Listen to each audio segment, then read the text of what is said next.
అనంతపురం జిల్లా తాడిపత్రిపట్నం పెన్నా నది ఒడ్డున అతి పురాతన ఆలయాల్లో ఒకటైన శ్రీ బుగ్గ రామలింగేశ్వర స్వామి హుండీ శాశ్వత ఆదాయాన్ని దేవాలయ కమిటీ సభ్యులు దాదాపు 40 మంది లెక్కించారు.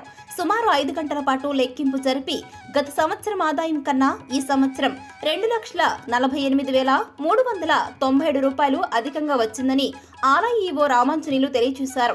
గత సంవత్సర ఆదాయం 6,09,886 రూపాయలు కాగా ఈ సంవత్సరం చూసుకున్నట్లయితే గనక 8,58,283 రూపాయలు వచ్చిందని తెలియజేశారు.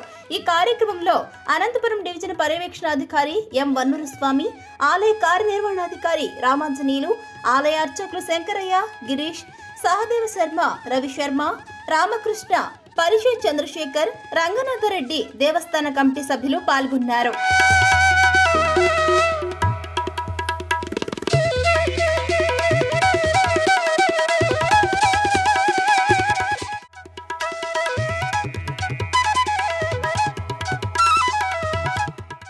అనంతపురం జిల్లా తాడిపత్రిపట్నం పెన్నా నది ఒడ్డున అతి పురాతన ఆలయాల్లో ఒకటైన శ్రీ బుగ్గ రామలింగేశ్వర స్వామి హుండీ శాశ్వత ఆదాయాన్ని దేవాలయ కమిటీ సభ్యులు దాదాపు 40 మంది లెక్కించారు.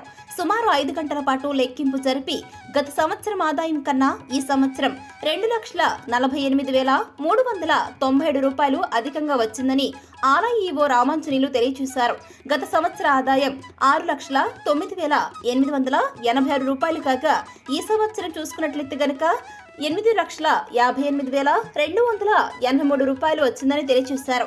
ఈ కార్యక్రమంలో అనంతపురం డివిజన్ పర్యవేక్షణాధికారి ఎం వన్నూరు స్వామి, ఆలయ కార్యనిర్వహణాధికారి రామాంజనేయులు, ఆలయ అర్చకులు శంకరయ్య, గిరీష్, సహదేవ శర్మ, రవి శర్మ, రామకృష్ణ, పరిషత్ చంద్రశేఖర్, రంగనాథరెడ్డి దేవస్థాన కమిటీ సభ్యులు పాల్గొన్నారు.